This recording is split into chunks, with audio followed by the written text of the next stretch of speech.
Bismillahirrahmanirrahim. Alhamdulillahirabbil alamin wassalatu wassalamu ala nabiyyina Muhammadin wa ala alihi wa sahbihi ajma'in. Amma ba'd. Jamaah sekalian yang kami hormati, para hadirin hadirat sekalian yang semoga senantiasa dirahmati oleh Allah Azza wa Jalla. Berbicara tentang pintu surga, dalam sebuah hadis yang sahih, Nabi kita sallallahu alaihi wasallam menjelaskan bahwa pintu surga itu jumlahnya ada 8. Yakin? Dalam hadis riwayat Bukhari dan Muslim, Nabi kita sallallahu alaihi wasallam bersabda, "Man qala asyhadu an la ilaha illallah wahdahu la syarika lah wa anna Muhammadan 'abduhu wa rasuluh." Barang siapa yang bersaksi tidak ada yang berhak disembah kecuali hanya Allah, dan bersaksi bahwa Muhammad sallallahu alaihi wasallam adalah nabi dan hamba Allah. Ini yang pertama, barang siapa yang bersaksi 2 kalimat syahadat, wa anna Isa Abdullahi wa ibnu amatihi wa kalimatuhu alqaha ila Maryam wa ruhum minhu. Yang kedua, kata Nabi SAW, barang siapa yang bersaksi bahwa Isa adalah merupakan hamba Allah dan putra dari hamba Allah juga. Berarti meyakini bahwa Nabi Isa adalah manusia, anaknya hamba Allah, bukan anaknya Allah. Dan ruh Nabi Isa berasal dari Allah Azza wa Jalla. Ini yang kedua. Wa annal jannata haqqan, dan dia bersaksi bahwa surga itu hak. Hak itu artinya benar dan ada. Hak itu artinya benar dan ada. Yang keempat, wa annan nara haqqun, dan bahwasanya neraka juga hak.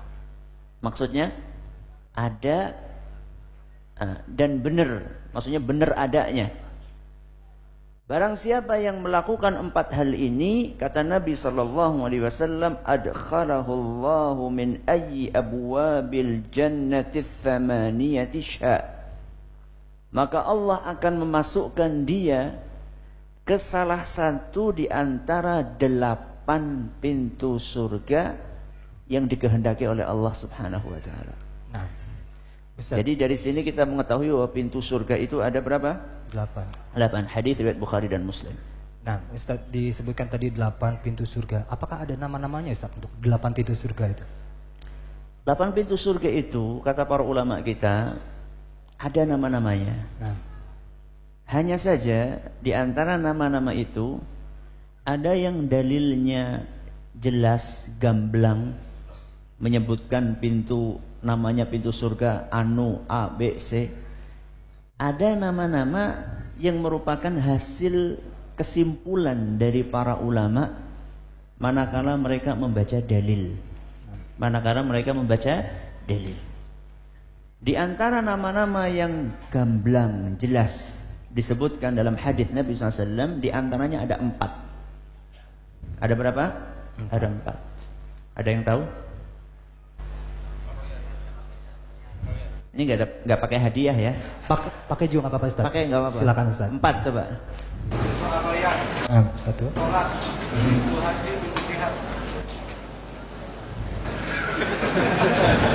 Anda belum beruntung. 4. Satu lagi coba. Ada yang bisa? Tadi ada yang kurang sedikit. Sudah. Pintu, bukan surga. Bukan nama surga, nama pintu. Antum? Coba, ada yang mau coba? Ya. Pintu puasa? Ya.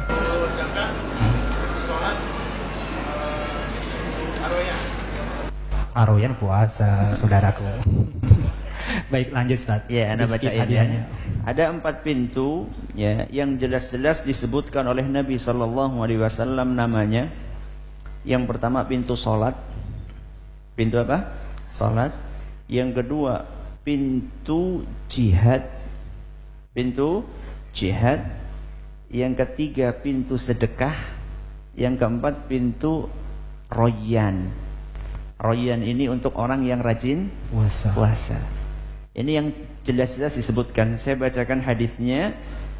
Dalam sebuah hadis yang diriwayatkan oleh Imam Bukhari dan Muslim, Nabi kita sallallahu alaihi wasallam bersabda, kata beliau, "Faman kana min ahli salati du'iya min babis salah." Barang siapa yang rajin salat, maka dia akan dipanggil lewat pintu salat. Ini kan Nabi SAW menamakan sendiri bahwa pintu itu adalah pintu salat. Kemudian waman kana min ahlil jihad du'iya min babil jihad. Barang siapa yang rajin jihad akan dipanggil dari pintu jihad. Ini udah berapa? Dua. Yang ketiga waman kana min ahlis sadaqati du'iya min babis sadaqah. Barang siapa yang rajin sedekah akan dipanggil dari pintu sedekah. Dan barang siapa yang rajin puasa akan dipanggil dari pintu royan. Jadi semuanya namanya sesuai dengan amalan. Kenapa giliran puasa kok namanya bukan pintu puasa? Ini ada hadiahnya nih. Ayo. Kok jadi ana yang host? Ada hadiahnya nih. Ya.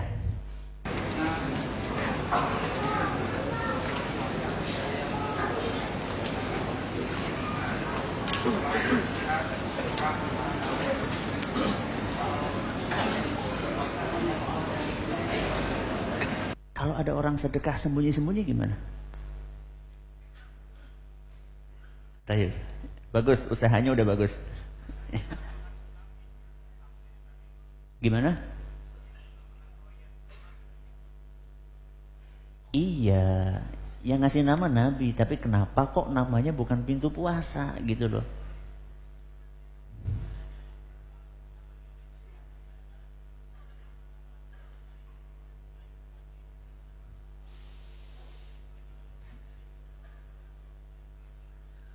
Belum. Pas? Disimpan dulu hadiahnya lagi, Ustaz. Disimpan lagi.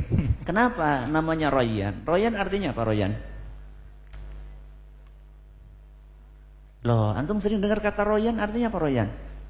Royan itu kebalikannya haus. Royan itu kebalikannya haus. Apa kebalikannya haus? Enggak haus. Ya enggak? Jadi Allah Subhanahu wa ta'ala ingin membalas, mengganjar orang-orang yang rajin puasa ketika di dunianya. Kan di dunia dia kan haus. Karena apa?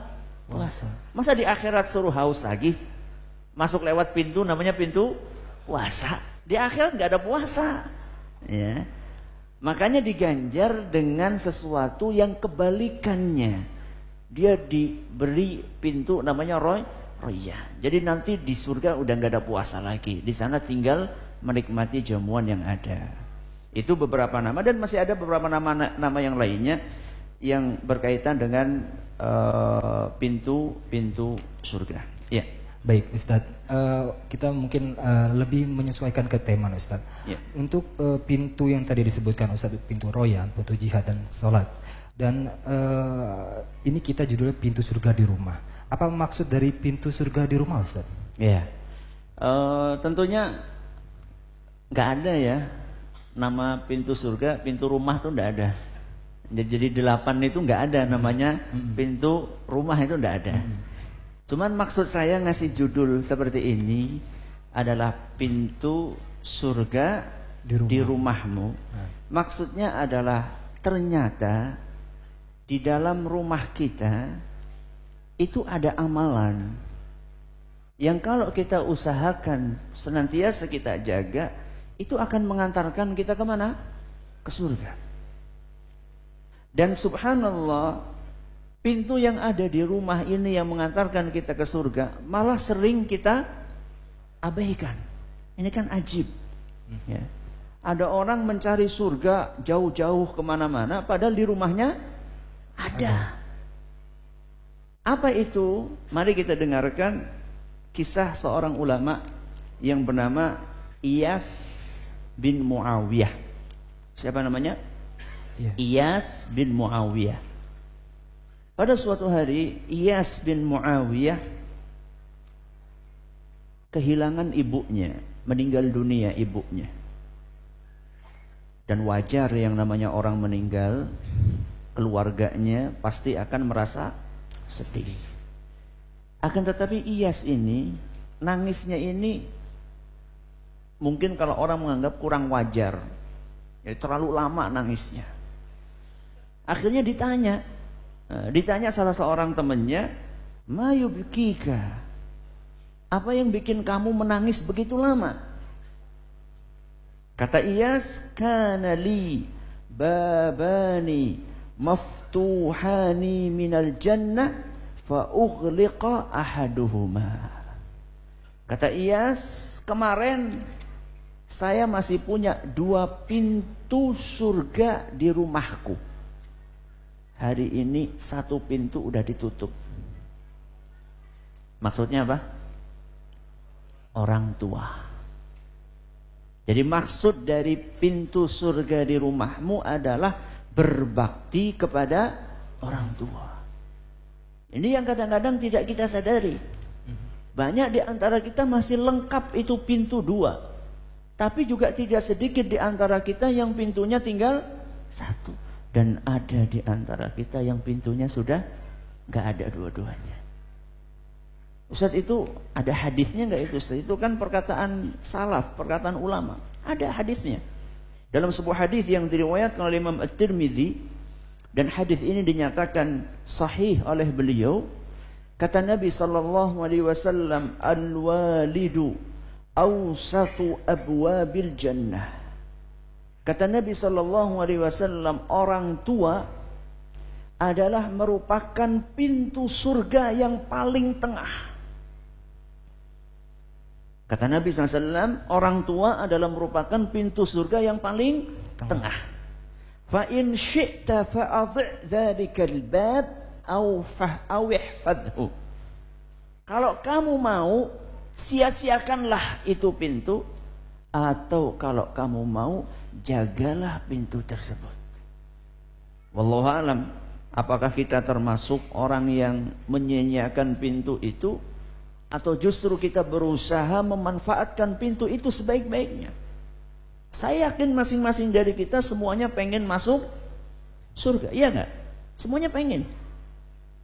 Akan tetapi kadang-kadang jalan yang kita cari jauh-jauh ke sana-sana, padahal di rumah kita ada pintu surga.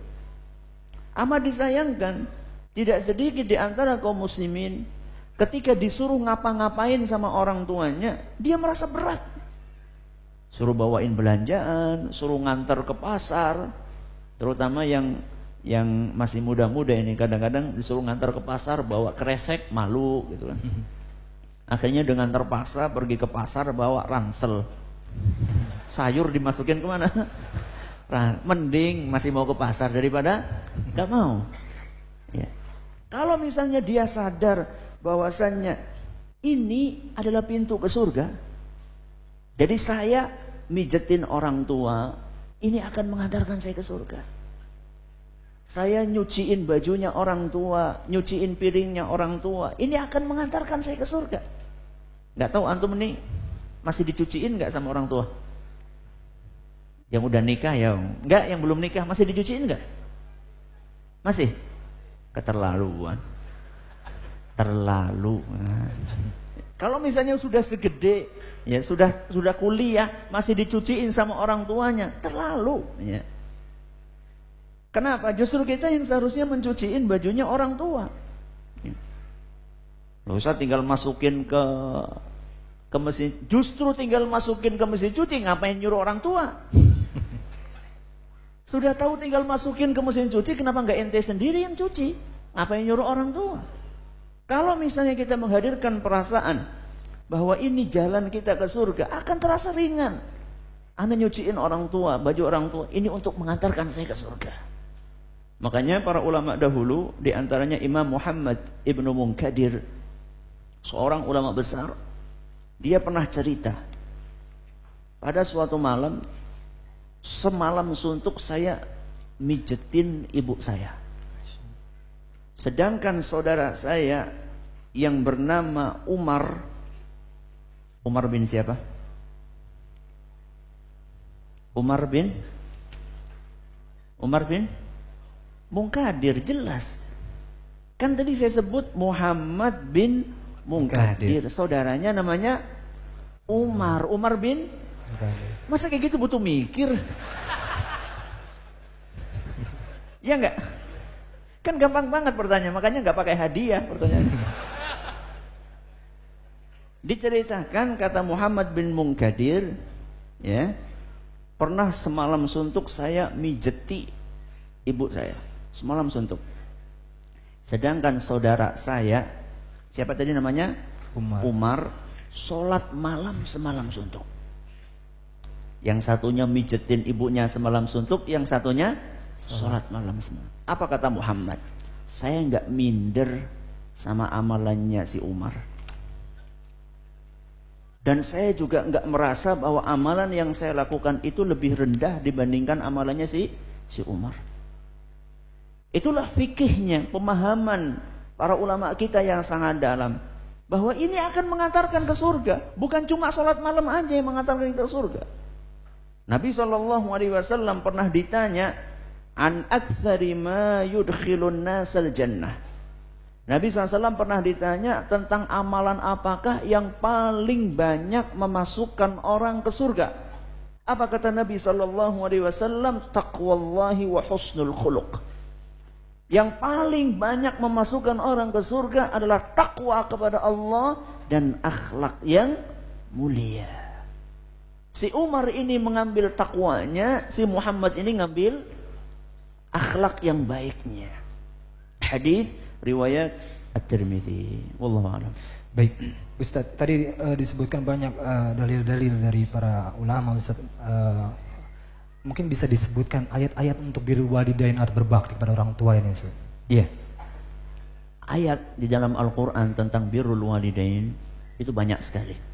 Ya. Hanya saja kita hari ini mungkin akan mengambil 1 atau 2 ayat saja yang sering kita dengar, akan tetapi amat disayangkan banyak di antara kita ini baca tapi lewat, sekedar baca. Kalaupun paham terjemahannya, tidak mendalam, sehingga akibatnya juga kurang mempraktekkan. Ayat yang akan kita baca hari ini adalah Allah sebutkan dalam surat Al-Isra. Surat Al-Isra ayat 23 sampai 24. Ayat berapa? 23 sampai 24. Al-Isra ayat 23 sampai 24. Saya akan bacakan ayatnya dari awal sampai akhir. Setelah itu kita akan potong-potong, kita akan jelaskan. Dan ini agak panjang. Firman Allah Subhanahu wa taala, "Wa qadha rabbuka alla ta'budu illa iyyahu wa bil walidaini ihsana." Yang artinya Allah Subhanahu wa taala mewajibkan atas kalian untuk hanya beribadah kepada Allah. Wa bil walidaini ihsana, dan hendaklah kalian berbuat baik kepada orang tua. Imma yablughanna 'indakal kibara ahaduhuma aw kilahuma. Seandainya salah satu atau kedua orang tua kalian telah lanjut usia dan mereka berada di bawah pengawasanmu, engkau rawat, fala taqul lahuma uff. Janganlah engkau mengucapkan wala tanharhuma, dan janganlah engkau membentak keduanya, wa qul lahuma qawlan karima, dan berbicaralah kepada beliau berdua dengan kata-kata yang sopan. Kemudian ayat yang 24 Allah mengatakan, wakhfid lahuma janahadz dzulli minar rahman. Rendahkanlah diri kalian di hadapan orang tua kalian karena kasih sayang kalian.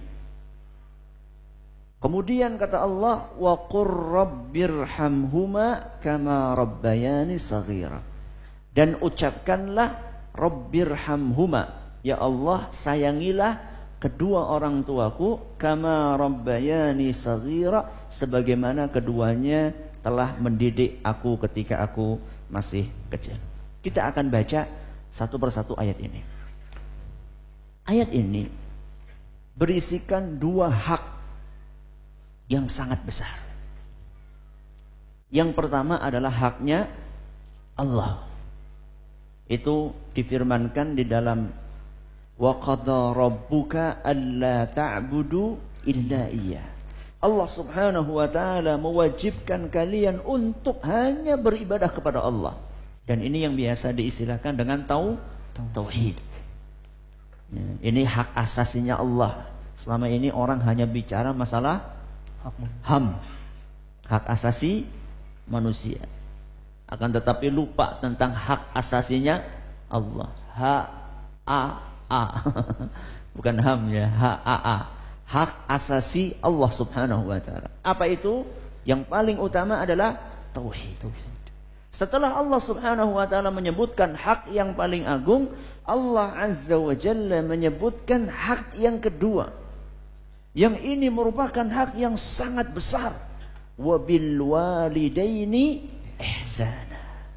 Yang artinya hendaklah engkau berbuat baik kepada orang tuamu. Di sini Allah menggunakan kata ihsan, berbuat baik.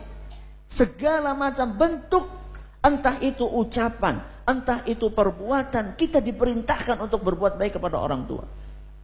Entah itu bentuknya ucapan atau bentuknya perbuatan.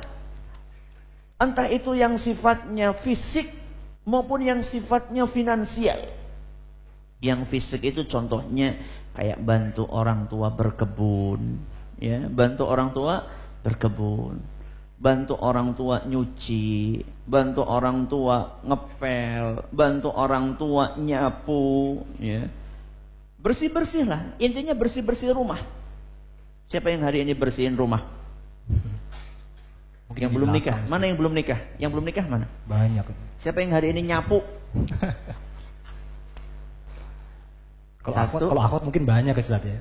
Enggak, anak tanyanya ikhwan, akhwat nggak mungkin masa suruh ngeliatin tangannya. Nah, siapa yang hari ini nyapu? 1, 2, 3, 4, 5, 6, 7, 8. Ini berapa jumlah yang hadir di sini? Berapa persen berarti ini yang nyapu? Nyapu. Biasanya yang nyapu siapa? Ibu kan ya? Pembantu sekarang. Pembantu, malah pembantu. Masya Allah. Jadi kita berbuat baik sama orang tua, sifatnya fisik. Termasuk ketika orang tua punya hobi, yang hobi itu adalah sesuatu yang sifatnya mubah, boleh. Contohnya kayak ada sebagian orang tua sukanya hobinya masak. Ustaz, masa laki-laki bantu masak? Kok nggak level banget sih? Nggak apa-apa. Minimal antum bawain apa kek? Ya. Kalau misalnya sukanya marut-marut, antum yang tukang parutnya. Sukanya goreng-goreng kerupuk, antum yang makannya. Biasanya kayak gitu tuh penyakitnya tuh. Iya, Ustaz. Sini capek-capek goreng, sudah satu ini tuh habis ini mana? Bantu yang sesuanya fisik. Ya. Orang tua suka berkebun, ya, nanam tanaman, bantu. Ini yang sifatnya fisik. Ada juga yang sifatnya finansial. Ya. Ada yang sifatnya finansial. Bantu orang tua berobat, bantu biaya berobat untuk orang tua, bantu untuk makan orang tua, bantu untuk kesehatan orang tua. Ya. Makanya pada zaman ulama dahulu diceritakan ada seorang namanya Muhammad ibnu Sirin, ya. Diceritakan bahwa pada masa beliau yang namanya korma itu harganya mahal sekali. Sampai ya, saat itu harga korma itu sampai 1000 dirham. Dirham itu kalau misalnya 50.000 aja, berarti 1000 kali 50.000 berapa tuh? Berapa? 50 ribu kali 1000, 50 juta, bayangkan. Beli korma harganya 50 juta. Korma apa itu Ustaz? Pokoknya korma. Ya. Emang saat itu harganya sedang mahal. Akan tetapi Muhammad bin Sirin, dia dengar ibunya pengen korma. Nak, ibu pengen korma. Dibeliin sama Muhammad bin Sirin. 50 juta dia keluarin untuk beliin orang tuanya. Apa kata teman-temannya? Ente ya Allah ngapain beli korma semahal itu? Kan bisa besok-besok nunggu kalau lagi turun. Murah harganya. Kata Muhammad bin Sirin, apapun yang diminta oleh orang tua saya, selama saya mampu untuk saya penuhi, saya akan penuhi. Jangankan 1000 dirham. Mungkin kalau misalnya ada yang sampai 10.000 dirham pun akan saya keluarkan. Apapun yang diminta oleh orang tua saya, kalau saya mampu, saya akan penuhi. Ini loh contoh. Ya. Akan tetapi kita dapatkan di zaman kita ini, ada sebagian anak keterlaluan dengan orang tuanya. Saya pernah ditanya di suatu pengajian, Ustaz, saya punya kakak atau punya adik, nagih utang sama orang tuanya sampai orang tuanya sakit. Anak bilang, anak kalau nggak ada yang nanya, nggak percaya ada manusia hidup kayak gitu di dunia ini. Jadi dia cerita tentang saudaranya, yang saudaranya itu orang tuanya punya utang sama saudaranya, ditagih terus sampai orang tuanya sakit kepikiran belum ngelunasin utang sama anaknya sendiri. Allahu Akbar. Kayaknya orang ini belum dengar hadis Nabi SAW yang diriwayatkan oleh Imam Ahmad. Dan hadis ini dinyatakan hasan di ghairihi oleh Al-Arnaut. Diceritakan dari Amr ibn Shu'aib, dari bapaknya, dari kakeknya, anna rajulan atan nabiyya sallallahu alaihi wasallam yukhasimu abahu. Pada suatu hari ada seorang datang kepada Rasul SAW melaporkan bapaknya. Seorang anak datang kepada Nabi ngelaporin bapaknya. Faqala ya Rasulullah inna hadha qad ijtaha mali.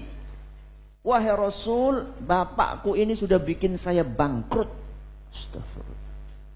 Bapakku ini sudah menghabiskan hartaku. Apa kata Nabi sallallahu alaihi wasallam? Anta wa maluka li abika. Ketahuilah bahwa kamu dan hartamu semuanya milik bapak kamu. Bukan hanya hartamu, apa? Ente itu, tubuh ente itu milik bapak ente. Masa hitung-hitungan sama orang tua? Ini kan keterlaluan. Orang tua, alhamdulillah, besok anak mau minta mobil nih. Ya enggak, yang ngeliat. Ya. Jadi tergantung kebutuhannya. Jadi jangan mentang-mentang, maaf nih ya, orang tua, maaf nih, anak juga udah jadi orang tua. Nah, jangan mentang-mentang. Ya. Akan tetapi ketika itu kaitannya dengan kebutuhan yang sifatnya primer untuk makan, untuk berobat, maka enggak usah hitung-hitung. Selama kita masih mampu, maka kita keluarkan dan Allah Subhanahu wa taala akan ganti dengan ganjaran yang jauh lebih besar. Ini adalah firman Allah yang berbunyi wa qada rabbuka alla ta'budu illa iyyahu wa bil walidaini ihsana. Kelanjutannya kata Allah, firman Allah, imma yablughanna 'indakal kibara ahaduhuma aw kilahuma. Kata Allah Subhanahu wa taala, firman Allah, andaikan salah satu atau kedua orang tuamu sampai lanjut usia dan keduanya atau salah satunya berada di dalam pengasuhanmu. Kenapa sih? Kenapa dipilih lanjut usia coba? Kenapa Allah menyebutkan lanjut usia? Kenapa kira-kira? Sudah apa? Lemah. Terus? Sudah? Cerewet. Rewel. Ada yang lain? Seperti anak-anak. Betul. Sakit-sakitan. Terus apalagi nih yang bau-bau tua apa nih? Pensiun. uzur, pikun. Apalagi? Sengaja Allah Subhanahu wa taala menyebutkan tua, ya, lanjut usia ini adalah untuk menjelaskan ketika orang tua kita sudah tua, orang tua sudah tua. Emang dia dari dulu emang udah tua. Ketika orang tua kita sudah lanjut usia, maka kebutuhan dia kepada anaknya lebih besar dibandingkan ketika orang tua kita ini masih muda. Kenapa? Karena saat itu tadi sudah antum sebutkan, sudah uzur, sudah semakin lemah, sudah semakin, maaf mungkin ada yang sebagian pikun, ya, kakinya sudah mulai sakit-sakitan, ya, macam-macam itu kan, osteoporosis, bahasa gampangnya olinya udah kurang gitu aja, ya, itu lebih gampang, olinya udah berkurang, jadi sudah kurang ini lagi, ya, jadi gak enak, itu perlu dituntun, ya. Dia jalannya udah sulit, perlu kita tuntun. Mungkin penglihatannya sudah mulai rabun, mungkin pendengarannya sudah mulai berkurang. Dia membutuhkan tangan kita untuk menuntun dia, orang tua kita. Tangan yang sudah keriput itulah yang dahulu selalu menuntun kita untuk latihan jalan. Sekarang tangan itu butuh untuk kita tuntun. Tubuh yang sudah ringkih karena sudah lanjut usia itu, yang dahulu senantiasa menggendong kita, sekarang orang tua kita bukan digendong, didorong pakai kursi roda.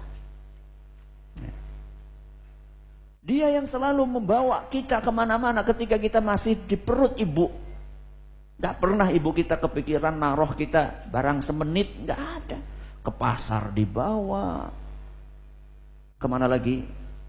Tidur dibawa. Tidur akhirnya cuma bisa melumah, terlentang atau miring. Gak mungkin mau tungkerep, gak bisa.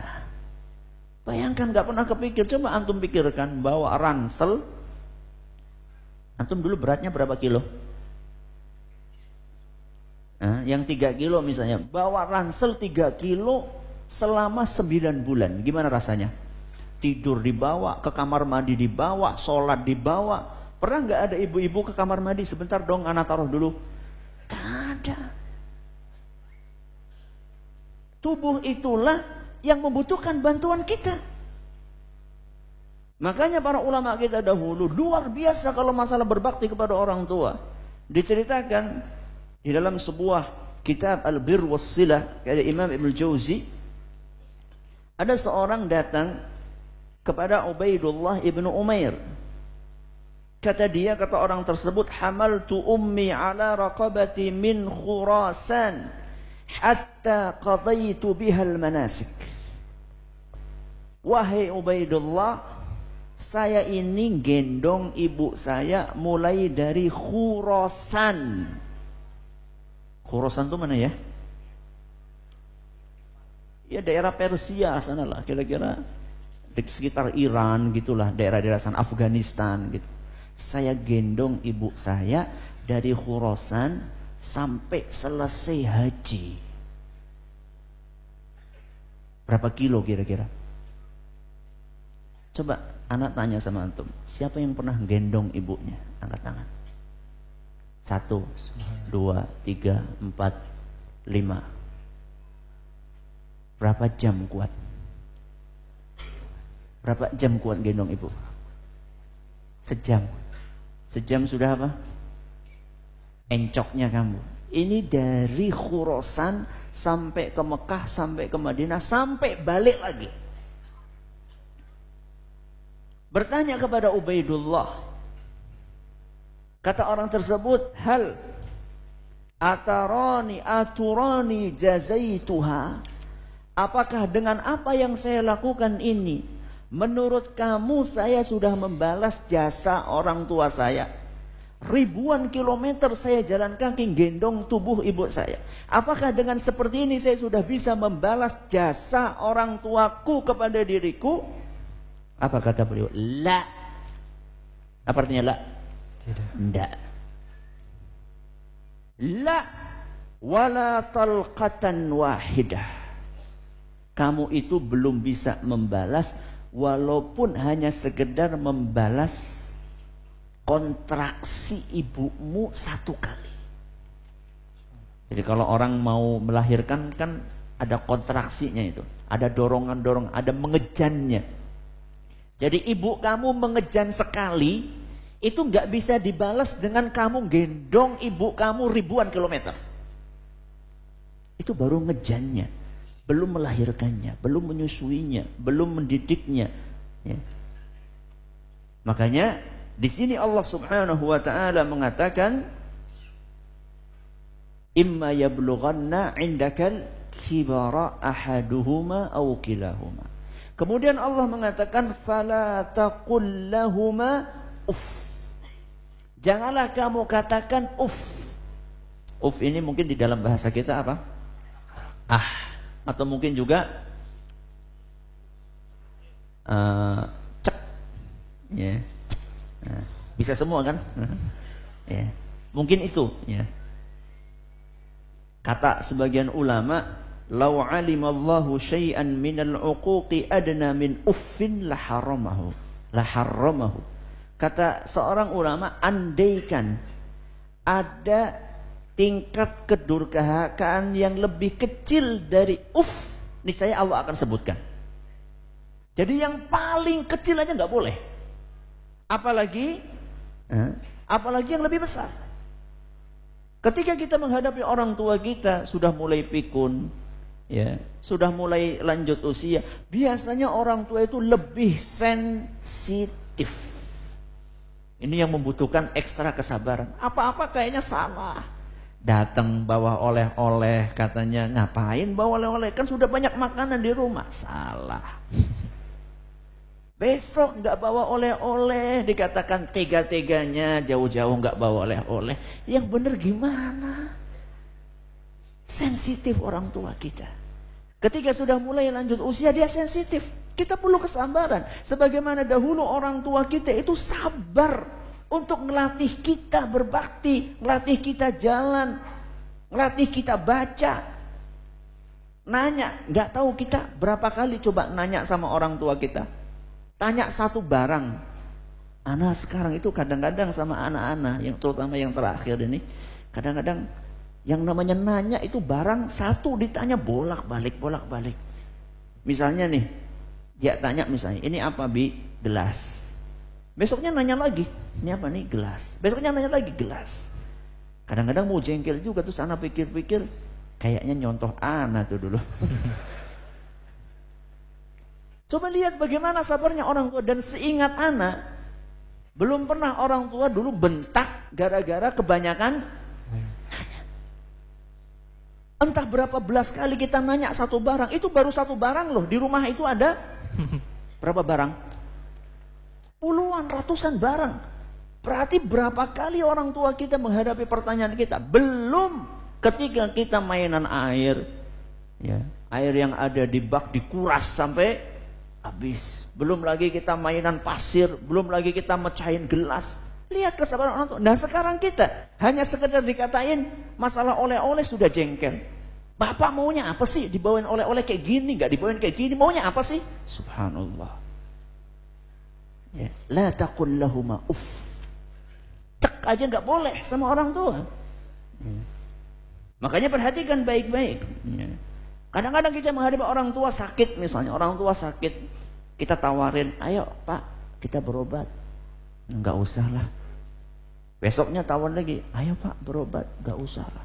Ketika sudah parah baru, nak tolong dong bawain berobat.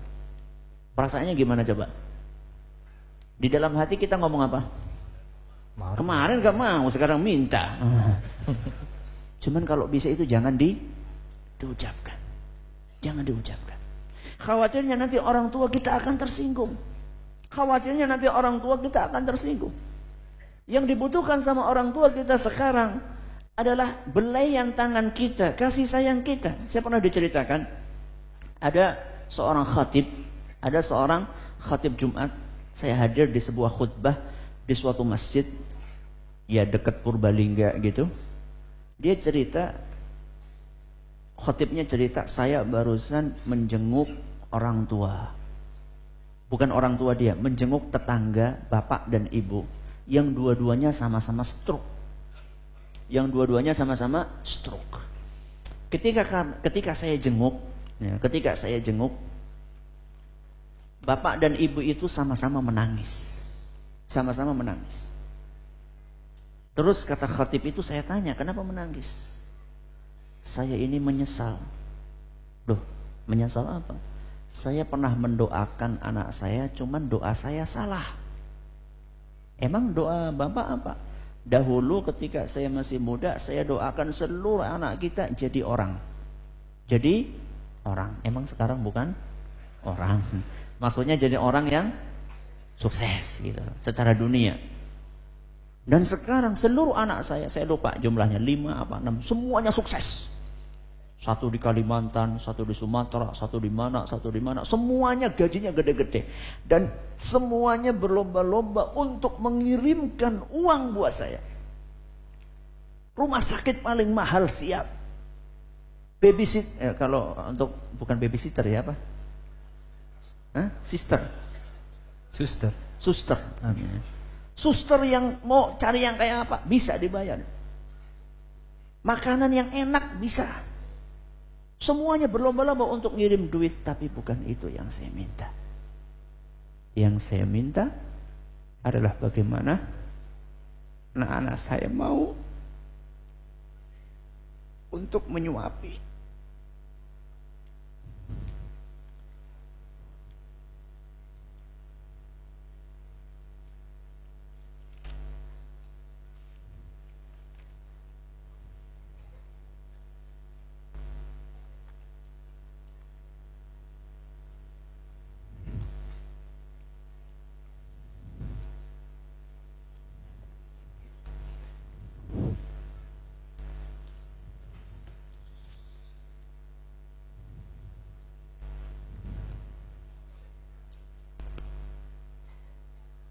Baik, mungkin sambil menunggu untuk ikhwan dan akhwat mungkin bisa agak maju ke depan karena banyak saudara kita yang berdiri di belakang, dan khususnya untuk akhwat untuk agak merapat ke dalam. Ya, silakan maju Bapak. Di luar masih banyak saudara-saudara kita yang ingin masuk, silakan maju merapat. Jangan membentuk untuk sholat ya, tapi rapat saja, nanti sholatnya bisa sama-sama.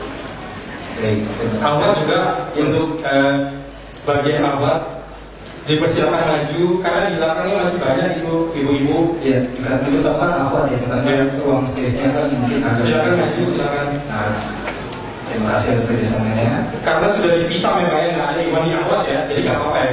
Dekat-dekatan nggak apa-apa. Baik, terima kasih atas kerjasamanya. Nah, jadi kata bapak ibu itu, saya tidak butuh uang itu, saya cuma butuh anak saya ini menyuapi saya butuh anak saya ini memijati saya, ini sekitar. Dan saya menyesal dahulu berdoanya hanya sekedar minta anak sukses. Dan betul mereka sukses secara duniawi, akan tetapi mereka kurang memperhatikan orang tua. Yang dibutuhkan orang tua itu bukan hanya uang. Yang dibutuhkan orang tua adalah bagaimana kita menyayangi orang tua kita. Maka kemudian Allah Subhanahu wa taala berfirman, "Wala tanharhuma." Dan janganlah engkau membentak kedua orang tuamu. Wa qul lahuma qawlan karima. Dan ucapkanlah perkataan yang sopan, ya. Membentak enggak boleh. Yang jelas membentak itu kan karena kita marah. Ada seorang ulama dahulu, dia enggak bentak, dia cuman kelewat mengangkat volume suaranya. Jadi dia mungkin karena orang tuanya agak jauh, akhirnya dia teriak mungkin. Enggak maksud untuk membentak. Tapi dia langsung ingat firman Allah Subhanahu wa taala ini, langsung dia itu menebus dosanya itu dengan memerdekakan 2 budak. Ya, kalau sekarang satu budak misalnya ya, misal satu budak harganya 100 juta, berarti langsung sedekah 200 juta. Karena dia khawatir termasuk orang-orang yang durhaka kepada orang tuanya. Itu padahal nggak sengaja, apalagi anak-anak yang sengaja. membentak orang tuanya, naudzubillahi min dzalik. Kemudian kata Allah, firman Allah Subhanahu wa taala, wa qul lahuma qawlan karima, dan berbicaralah dengan orang tuamu menggunakan bahasa yang sopan, menggunakan bahasa yang santun. Kalau orang Jawa mengenal adanya bahasa kromo, kemudian di atasnya ada kromo inggil. Nggak tahu kalau di Betawi ada nggak tuh kromo tuh? Di Sumatera ada nggak kromo? Nggak ya. Tapi kalau di Betawi kan nggak mungkin manggil bapaknya lu gue, kan nggak mungkin kan ya? Nggak mungkin, pasti kan ada bahasanya yang sopan. Jadi usahakan ketika kita berbicara dengan orang tua, kita berbicara dengan bahasa yang bagus, ya, sesuatu yang menenangkan hati orang tua kita. Kadang-kadang orang tua kita butuh sama kita sekedar dia cerita nostalgia, ya, bercerita tentang masa-masa kecil kita. Ceritanya ya itu aja. Dulu kamu pernah gini, pernah kayak gini. Itu selalu diulang-ulang. Jangan sampai keluar dari kata-kata kita. Emang gak ada yang lain apa, Bu? Dengerin aja, dengerin. Mereka itu didengerin sudah seneng. Mereka itu butuh waktu-waktu untuk bercengkerama dengan kita. Duduk di samping kita, ngobrol. Itu mereka senang. Saya pernah mendengarkan sebuah ceramah di sebuah kaset tentang berbakti kepada orang tua. Kata dia, ada seorang ibu atau bapak punya anak banyak, ya, punya anak banyak, dan rata-rata secara ekonomi semuanya jadi, kecuali satu orang yang penghasilannya pas-pasan atau bahkan cenderung kurang. Dan alhamdulillah semua anaknya ini berbakti kepada orang tuanya. Semuanya berbakti kepada orang tuanya, berusaha untuk memberikan apa yang mereka berikan kepada orang tuanya. Mobil disiapkan, rumah disiapkan, pembantu siapkan, makanan, semuanya, pengobatan. It's okay semuanya. Dan mereka juga rajin untuk mendatangi orang tuanya. Cuman anehnya, di antara sekian anak, yang paling dicintai, yang paling tidak mampu. Padahal dia paling jarang untuk ngasih, karena memang untuk kehidupan sendirinya saja sudah susah. Tapi yang paling disayang, ada apa-apa curhatnya sama anak yang kurang mampu itu. Ketika ditanya kenapa, itu kan saudara-saudara dia setiap hari ngirim ini, setiap bulan gak pernah telat. Kenapa ente suka yang itu? Anak saya yang satu itu paling sabar kalau suruh ngobrol sama saya. Jadi kalau ngobrol sama orang tua, kalau orang tua belum selesai, dia nggak mau berdiri. Dia tunggu terus cerita. Dia dengerin orang tuanya cerita. Ya kayak gitu tuh, ceritanya cerita jadul gitu. Cerita zaman dulu gitu kan, diulang-ulang terus. Tapi terus dia Masya Allah respon. Dan dia, anak ini selalu update, bukan update status ya. Dia selalu update berita tentang keluarga. Ya, orang tua itu suka, oh gimana si Fulan? Oh Fulan udah nikah. Oh gimana si Fulan? Oh Fulan udah punya anak. Anaknya apa, laki-laki perempuan? Gimana anaknya, sudah di mana? Itu update, semuanya diupdate. Setiap ketemu sama orang tua, oh si Fulan sudah lahir, si Fulan meninggal dunia. Sehingga orang tua itu seneng sekali. Bandingkan dengan sebagian dari kita. Kapan coba kita meluangkan waktu untuk ngobrol sama orang tua kita? Banyak di antara kita ngobrol sama orang tua sudah jarang, masih pula disambi Facebookan atau BB-an atau apalah, WA-an atau apalah, terserah. Coba, pernah nggak antum ngobrol sama orang tua sambil pegang HP? Sering. Bukan pernah, sering. Coba anak tanya sama antum, berani nggak antum ngobrol sama presiden sambil BB-an? Berani nggak? Nggak berani. Masuk istana langsung, bukan di silent, langsung dimatiin. Kenapa sama orang tua berani? Kenapa kita tidak berusaha untuk duduk di hadapan orang tua, kita dengarkan apa yang disampaikan oleh orang tua kita? Dan yang lebih parah lagi, ada sebagian dari kita jauh dari orang tuanya karena faktor pekerjaan dan yang lain-lainnya. Sudah jauh, gak pernah nelpon sama orang tuanya. SMS nggak pernah nelfon, apalagi ngirim surat. Wah, Ustaz, nggak zaman lagi ngirim surat. Padahal ya kita punya uang untuk telepon, kita punya uang untuk SMS, kita punya uang untuk ngirim surat. Akan tetapi banyak di antara kita yang malas. Bahkan pernah ada seorang anak yang durhaka, diceritakan, ditegur sama orang tuanya, kamu kok ya nggak pernah datang ke sini sih nak? Ya minimal kamu gantiin jasa air susu saya aja lah. Jadi saya kan sudah menyusui kamu selama 2 tahun, itu saja deh tolong kamu bales. Apa kata anaknya? Mau saya kirim susu berapa kontainer bu, katanya. Na'udzubillah min dzalik. Jadi untuk bayar susu 2 tahun itu mau saya kirim susu berapa kontainer bu? Na'udzubillah min dzalik. Ini orang-orang yang hatinya sudah keras. Semoga kita dihindarkan dari golongan yang seperti itu. Amin. Lalu Allah Subhanahu wa taala berfirman, dan ini ayat yang berikutnya, ayat berapa tadi? 23 ya? 24. Ya, sekarang 23, sekarang 24. Ayat yang 24 Allah mengatakan, "Wakhfid lahuma janahadzulli minar rahmah." Ini juga menarik sekali.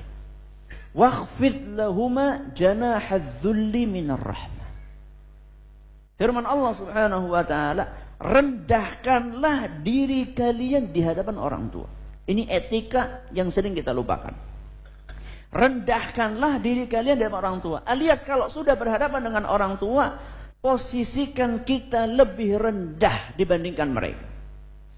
Mungkin di antara kita banyak yang sudah sukses. Ada yang jadi bos di perusahaan. Mungkin juga ada yang jadi jenderal, ya. Mungkin juga ada di antara kita yang sudah jadi tokoh agama, kiai besar, ya, yang punya pengikut begitu banyak. Ada juga mungkin di antara kita yang jadi dosen, profesor, doktor, yang dihormati oleh seluruh sivitas akademi tempat dia ngajar. Kalau sudah masuk rumah ketemu sama orang tua, embel-embel itu semuanya copot. Kita ini kalau sudah berada di hadapan orang tua, kita rendah. Makanya ada seorang ulama, saya lupa namanya, ulama besar di zaman salaf. Dia punya ibu yang maaf agak kurang sehat. Agak kurang sehat akalnya. Suatu hari ulama itu lagi ngisi pengajian. Kayak gini misalnya ngisi pengajian. Tahu-tahu dari jendela dibuka, ibunya manggil-manggil. Le. Nah, orang Jawa le. Apa kata dia? Labbaik ya ummah. Saya siap untuk memenuhi panggilanku wahai ibunda. Langsung dia tutup itu apa? Majelisnya, bukunya dia tutup. Dengan tergopoh-gopoh dia mendatangi ibunya. Ada apa bu?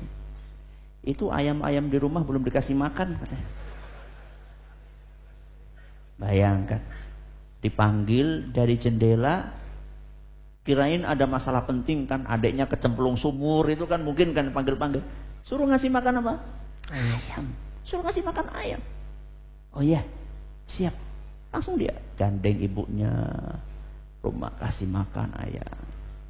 Setelah itu dia balik ke situ, buka kitab lagi. Dia tanya sama, tahu nggak kenapa saya tutup kitab ini?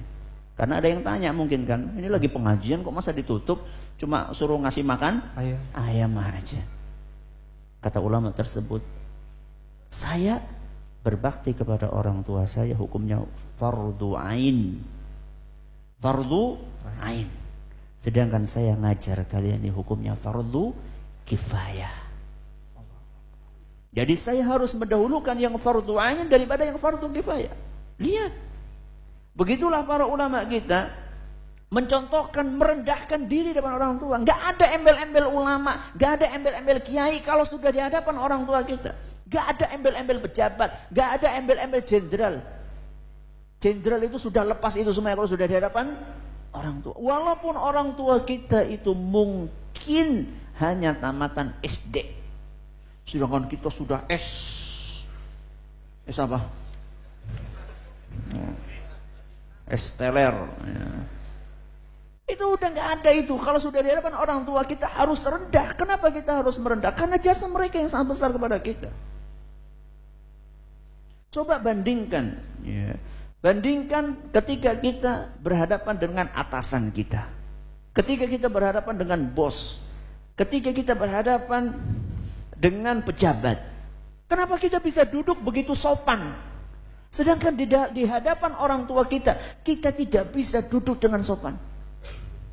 Kalau orang Jawa itu kan masalah-masalah etika kan saya perhatikan. Saya kira juga bukan hanya orang Jawa saja. Yang namanya duduk sambil ngangkat kaki, apa istilahnya? Jegang. Tahu jegang nggak antum? Masa saya praktek di sini? Ya. Jegang itu ngangkat kaki. Berani nggak antum sama bos, ya, lagi bicara masalah kenaikan gaji, antum lagi pengen gajinya naik, antum ngobrolnya sambil apa? Jegang. Berani nggak? Nggak berani. Takutnya. Kenapa sama orang tua kita berani? Emang jasanya orang tua dibandingkan jasa bos itu lebih besar jasanya bos dibandingkan orang tua kita? Kalau bukan karena Allah Subhanahu wa ta'ala, kemudian adanya kedua orang tua kita, nggak mungkin kita ada di muka bumi, nggak mungkin. Cukup itu sebagai bentuk jasa orang tua kita kepada kita. Wakhfid lahuma janahadzulli minar rahmah. Minar rahmah karena dorongan kasih sayang. Di sini kita diingatkan tentang niat. Ente niatnya apa? Merendahkan diri di hadapan orang tua ente niatnya apa? Ada sebagian orang Masya Allah, kalau ada maunya baru sama orang tua, ya munduk-munduk, apa munduk-munduk? Munduk-munduk, nunduk-nunduk sama orang tua. Ada maunya, ya pengen tanah yang sono dijual gitu kan? Ada maunya dia. Kalau sudah kejual, udah lupa itu. Atau kalau anak kecil nunduk-nunduk sama orang tua karena takut nggak dikasih uang jajan, sangu. Enggak, minar rahmah karena kasih sayang, ikhlas tulus. Sehingga yang terasa pun akan beda. Jadi orang merendah karena tulus, ikhlas, sama orang merendah karena punya maksud duniawi, beda efeknya. Kayak tangisan air mata buaya sama tangisan yang tulus beda, ya. Ini wakhfid lahuma janahadzulli minar rahmah. Yang terakhir wa qur rabbir hamhuma kama rabbayani saghira. Ya Allah, kasihanlilah kedua orang tua kami sebagaimana keduanya merawat kami ketika masih kecil. Ini akan kita undur nanti masalah doa, ya. Tapi Ustaz, tadi menarik Ustaz, ketika ulama dipanggil oleh ibunya itu langsung menyaut. Ada juga kisah yang dipanggil sedang sholat sunnah juga, itu kita juga wajib untuk membatalkan sholat juga Ustaz, ya? Iya, betul. Jadi kalau sholat sunnah, nah, antum lagi sholat sunnah, sholat duha, dipanggil-panggil, boleh antum membatalkan. Yang nggak boleh itu kalau sholatnya sholat wajib. Baik, ya, Ustaz, betul. untuk menambahkan kita lebih bersemangat untuk birrul walidain Ustaz, ada untuk tambahan untuk dalil-dalil dari Rasulullah SAW Ustaz. Oh iya, kalau tadi kita baca ayat Quran surat apa tadi? Al-Isra ayat 23 sampai 24. Kalau hadis Nabi SAW lebih banyak lagi. Ada yang sifatnya ucapan Nabi SAW, ada yang sifatnya perbuatan dari Nabi SAW, ada yang sifatnya persetujuan dari Nabi SAW. Jadi tiga-tiganya itu ada tentang birrul walidain. Di antara hadis yang sering kita dengar, sering kita dengar, cuman sayangnya gitu, kita kurang memahami sehingga prakteknya pun jadi kurang. Adalah sebuah hadis yang diriwayatkan oleh Imam Bukhari dan Muslim dari Abu Hurairah radhiyallahu anhu.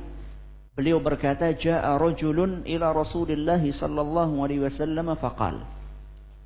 Pada suatu hari ada seorang yang datang kepada Nabi sallallahu alaihi wasallam dan dia bertanya kepada Nabi sallallahu alaihi wasallam, "Man ahaqqun nasi bi husni sahabati?"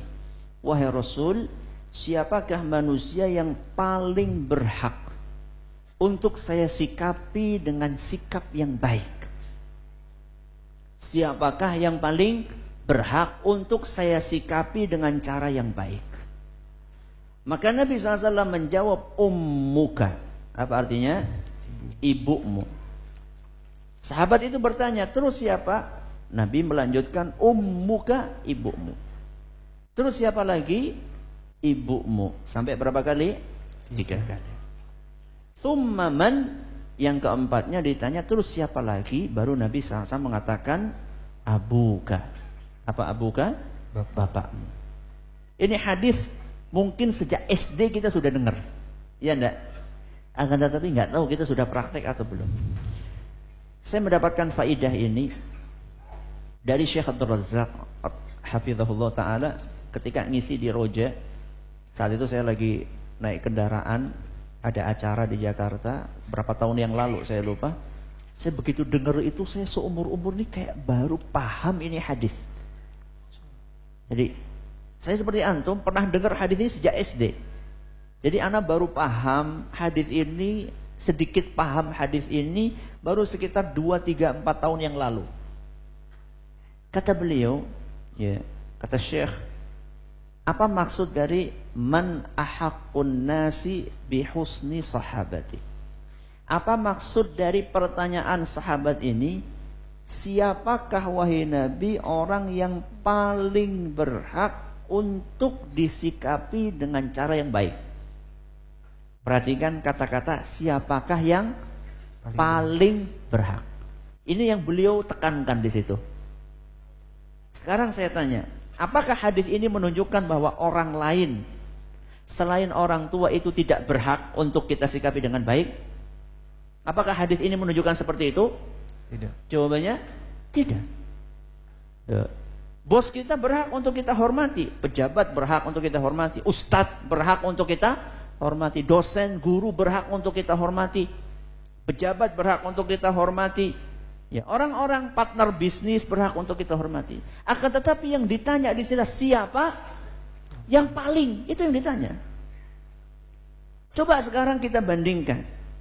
Kita bandingkan sikap kita di rumah di hadapan orang tua kita dengan sikap kita di masjid sama ustadz kita. Kalau antum mau nyapa ustadz, ya itu kan Assalamualaikum ustadz. Sampai kadang-kadang suaranya enggak kedengaran. Saking hormatnya sama orang tua. Pernah enggak antum kayak gitu sama ibu? Assalamualaikum bu. Ya. Atau sama dosen, ya, karena pengen remedi ya. Ya, nilainya apa kalau enggak naik apa? C. G. D. Nilainya karena jatuh akhirnya minta kenaikan. Lihat bagaimana datang bawa oleh-oleh, bawa gula, bawa kopi, bawa apalagi tuh bawa teh, macam-macam itu dibawa ke situ. Ya. Sama orang tua coba kita gimana? Atau sama atasan kita, ya. Atau sama atasan kita. Jadi di sini bukan lagi kita dilarang untuk berbuat baik kepada selain orang tua, bukan. Akan tetapi siapa yang paling berhak? Orang tua. Kalau misalnya Anda bisa bertutur kata sopan dengan partner bisnis Anda, bisa lembut ngomongnya, bisa tertata, bisa diatur. Saya yakin orang-orang yang suka melakukan MOU ya dengan rekan bisnis, ya, yang suka bikin MOU sama rekan bisnis kan itu kan diatur itu. Kalau mau ngomong itu kan di konsep. Bahkan kalau perlu nyewa seorang konseptor. Coba kita kalau ngomong sama orang tua di konsep enggak? Banyak di antara kita asal jeplak. Jeplak. Sak metune. Kata orang Jawa sak metune. Sekeluarnya saja. Kenapa kita enggak berpikir? Subhanallah. Nabi SAW ditanya siapa yang paling berhak.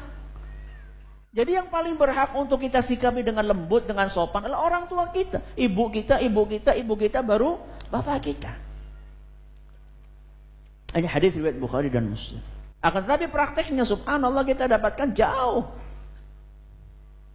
Makanya saking para ulama kita memahami hadis ini dengan baik, ada seorang ulama namanya Zainal Abidin rahimahullah. Ulama ini berbakti sekali sama orang tuanya, akan tetapi gak pernah makan bareng satu nampan sama orang tuanya. Padahal kan biasanya kan kalau orang-orang Arab itu sukanya makan bareng-bareng satu nampan. Nabi SAW juga mengajarkan seperti itu. Jadi makan bareng gitu kan. Akan tetapi si Zainal Abidin ini gak pernah makan bareng sama orang tuanya dengan cara seperti itu. Padahal dia orang yang terkenal berbakti sama orang tuanya. Ditanya dia, ente kenapa sih gak pernah makan sama orang tua ente? Bareng-bareng gitu, satu nampan gitu. Kata dia, aku takut durhaka. Masa makan bareng durhaka? Iya, saya takut ketika makan bareng di situ ada lauk. Orang tua saya sudah pengen ngambil itu, kemudian saya dahului ngambil lauk itu. Mendahului keinginan siapa? Orang tua. Saya takut kalau kayak gitu durhaka sama bapak sama ibu saya. Nah kita kadang-kadang orang tua beli makanan banyak habis semuanya. Seharusnya kalau kita punya apa kayak ya, punya misalnya beli bebek misalnya. Bebek bagian yang paling enak apanya? Bruto. Apa? B, apa tuh B? Nggak tahu nih, paha atau sayap, nggak tahu lah ya. Itu kalau bisa kita beli sesuatu, itu kita sisakan yang paling spesial. Ya. Bukan orang tua disuruh makan sisa dari kita. Ini praktek dari betul-betul bagaimana ulama kita berbuat baik sama orang tua. Ini contoh, namanya Zainal Abidin. Ada ulama yang lain namanya Ibnul Hasan At-Tamimi. Ibnul Hasan At-Tamimi rumahnya itu masih tanah gitu loh, masih tanah. Suatu hari di rumahnya itu dia nemu kalajengking. Nemu apa? Kalajengking. Akhirnya dikejar itu kalajengking, mau dipukul. Begitu sudah mau kena pukul kalajengking, di situ ada lubang. Buruan itu kalajengking masuk dulu ke lubang. Waduh, masuk ke lubang. Jangan-jangan kalajengking ini dendam nanti. Akhirnya dia khawatir, jangan-jangan nanti kalajengking ini keluar lagi. Apa yang dia lakukan? Dia masukkan tangannya kemana? Ke lubang. Dia cari itu kalajengking sampai digigit sama kalajengking. Yang penting dia sudah bisa pegang, dia bunuh itu kalajengking. Ditanya sama orang, ente kenapa segitunya memasukkan tangan ke lubang untuk nyari kalajengking sampai kamu digigit? Kan bahaya. Iya, kalau saya nggak kayak gitu nanti kalajengking yang keluar gigit ibu saya gimana? Mendingan tangan saya yang digigit daripada ibu saya yang digigit. Itu loh contoh bagaimana para ulama kita itu sangat berbakti kepada orang tua kita. Kadang-kadang ada di antara kita menggandeng ibunya saja merasa malu. Karena mungkin dianya ini gagah, ya, tubuhnya atletis, ibunya kerempeng, pendek, ya, bungkuk, malu boy. Bu, jangan deket-deket deh, agak belakang sono. Ya.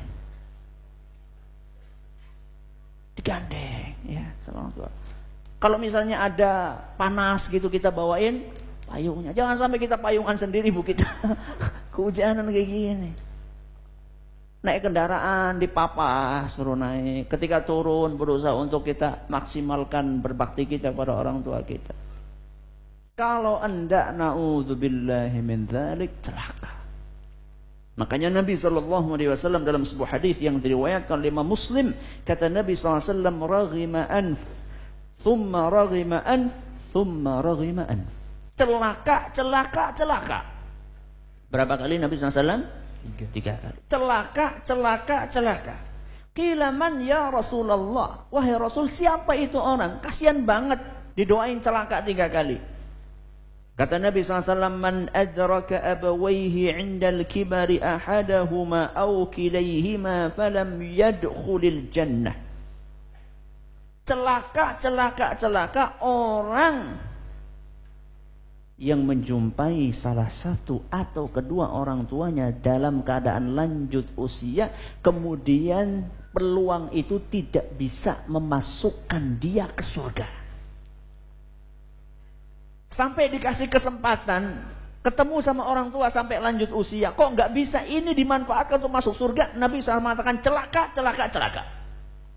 Maka habis ini pulang, yang masih punya orang tua, ya, yang masih punya orang tua, yang sudah lanjut usia, dan selama ini kita sia-siakan, peluk orang tua kita, minta maaf. Mulai detik ini kita akan berbuat baik sama orang tua kita. Ya. Kalau enggak celaka, Nabi SAW mengatakan celaka, enggak menyebutkan celaka di dunia atau akhirat, berarti di dunia dan di akhirat. Bisa jadi kegagalan usaha kita, kegagalan bisnis kita adalah karena kita enggak berbakti sama orang tua kita. Itu baru di dunia, belum nanti di akhirat. Nauzubillahi min dzalik. Makanya uququl walidain, durhaka kepada orang tua adalah merupakan salah satu dosa terbesar.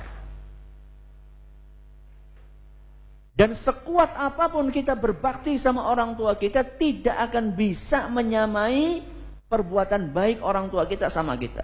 Mungkin antum akan katakan, alhamdulillah Ustaz, orang tua anak sekarang sudah lanjut usia, sakit-sakitan, cuma tidur di kasur saja. Alhamdulillah setiap hari anak gantiin popok, anak mandiin, hebat, alhamdulillah. Akan tetapi berbeda kondisinya ketika orang tua kita ganti popok kita, sama sekarang kita ganti popok orang tua kita. Beda. Apa bedanya? Kalau orang tua kita dahulu ganti popok kita, dia berdoa, ya Allah, moga-moga anak ini sehat, cepat gede, semoga walafiat, semoga panjang umur.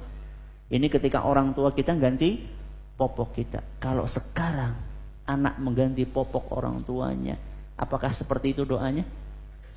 Mudah-mudahan panjang umur, supaya anak bisa ganti popok tiap hari, gitu. Kenapa nggak mati-mati, gitu kan? Beda, ya. Jadi jangan dipikir kita sudah ganti popok sekali sudah bisa menandingi jasa orang tua kita. Oh, enggak. Ya. Orang tua kita dahulu ketika ganti popok kita, dia iringi dengan kasih sayang, dengan doa, gimana supaya anak saya ini besar, sehat, panjang umur, berkah. Kalau kita sebagian ganti popok orang tua dengan harapan dalam hatinya, kenapa sih lama banget? Ya. Nauzubillahi min dzalik. Ya. Nah, Ustaz, ini mungkin saudara-saudara kita ini yang sudah terbiasa atau lagi bersemangat beragama, bermajelis ta'lim, Ustaz, ingin dengan sisi lain, Ustaz, untuk berbakti kepada orang tua. Mungkin ada cara yang tepat dalam mendakwahi orang tuanya supaya dia merasa mempunyai sisi lain dalam berbakti, Ustaz. Ya, jadi kita dari tadi kita berbicara tentang bakti orang tua, bantu finansial, fisik, tapi kita belum membahas tentang bakti kepada orang tua dengan cara menularkan ilmu yang sudah kita ketahui kepada siapa? Orang tua. Ini tadi belum kita bahas, ini penting. Saya yakin gak ada di antara kita yang pengen supaya pisah sama orang tua nanti di akhirat.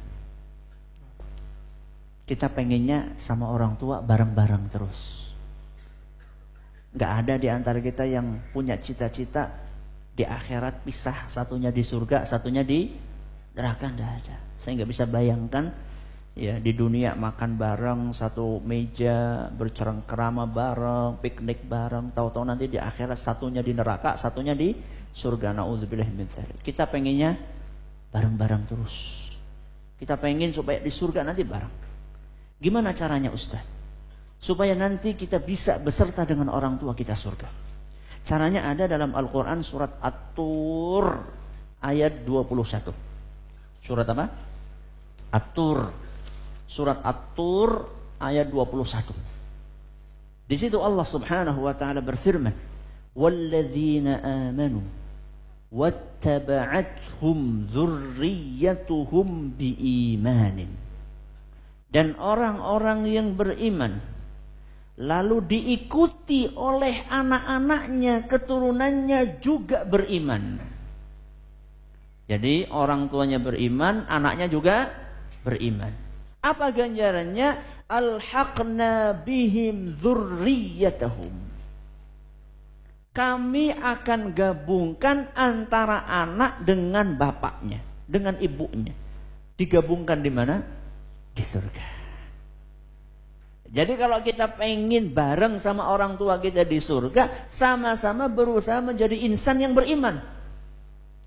Anaknya sholat, orang tuanya juga sholat. Anaknya ngaji, orang tuanya juga ngaji. Anaknya berakidah benar, orang tuanya juga berakidah benar. Nah inilah tugas. Entah itu tugasnya orang tua atau tugasnya anak. Tergantung siapa yang dapat hidayah duluan. Kalau yang dapat hidayah duluan anak, maka dia berusaha bagaimana supaya orang tuanya juga mendapatkan hidayah. Sebaliknya, kalau misalnya orang tuanya yang dapat hidayah duluan, kita berusaha untuk anak kita pun mendapatkan hidayah. Kalau kita sudah bisa sukses untuk mendakwai keluarga kita, anak, bapak, ibu, ya, kakek, nenek, Masya Allah semuanya dapat hidayah, inilah orang-orang yang sukses. Makanya definisi sukses menurut Allah Subhanahu wa ta'ala, faman zuhziha 'anil nari wa udkhilal jannata faqad faz. Barang siapa yang diselamatkan dari neraka, dimasukkan ke surga, maka inilah orang yang sukses. Sukses itu bukan diukur dari mobil kita yang mewah, rumah kita yang megah, tanah kita yang luas. Bukan. Kalau kita bisa masuk surga, satu keluarga masuk surga, sukses. Akan tetapi untuk ke sana kan tidak mudah.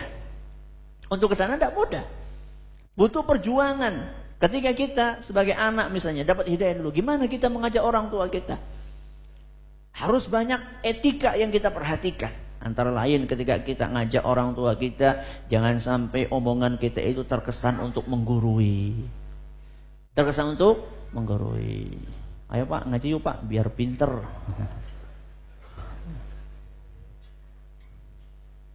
Kemudian ketika nyetel radio, dengerin biar tahu. Emang antum ini lagi ngajari anak TK apa? Etika. Ini salah satu hal yang amat disayangkan, mulai pudar. Bahkan mungkin mulai hilang dari sebagian orang-orang yang sudah ngaji, tapi etikanya mana? Sama orang tua jangan menggurui. Kita mengucapkan kata-kata yang baik. Ya, kalau misalnya tel radio misalnya ya, ini memanfaatkan media. Jadi selain kita tidak menggurui, berusaha untuk memanfaatkan media. Ya, kalau memang kita belum bisa ngomong sama orang tua kita langsung, kita setel radio dan gak usah kita katakan ini dengerin, gak usah. Kita setel aja ya radio tersebut, seakan-akan kita dengerin, ya, cuman suaranya agak besarin dikit. Siapa tahu nanti ada 1-2 yang masuk ke telinga orang tua kita. Ya. Jadi kita harus pintar-pintar memanfaatkan nikmat teknologi yang ada di hadapan kita. Ada radio, ada televisi dakwah, ada majalah. Jadi antum taruh buku di atas meja, ya. Biarin nanti orang tua yang buka sendiri. Ustaz kan udah taruh sampai berdebu, nggak dibaca-baca, enggak apa-apa. Besok taruh lagi 2, ya. Wah itu nanti dipindahin. Minimal ketika mindahin orang tua ngelihat. Ketika mindahin kan ngelihat. Ya. Gak apa-apa gak dibaca. Dia lihat dulu judulnya. Daripada gak lihat sama sekali. Nah, lihatin. Dia lihat. Gak baca, taruh. Nanti besok taruh lagi di situ. Sampai akhirnya orang tua akan mendapatkan hidayah. Jadi masalah tidak menggurui. Manfaatkan media. Terus juga tonjolkan sisi perilaku kita. Jadi semakin ngaji, semakin baik perilakunya. Itu yang harus kita tonjolkan.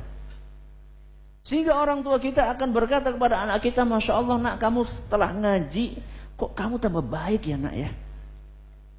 Kamu ngaji di mana sih nak?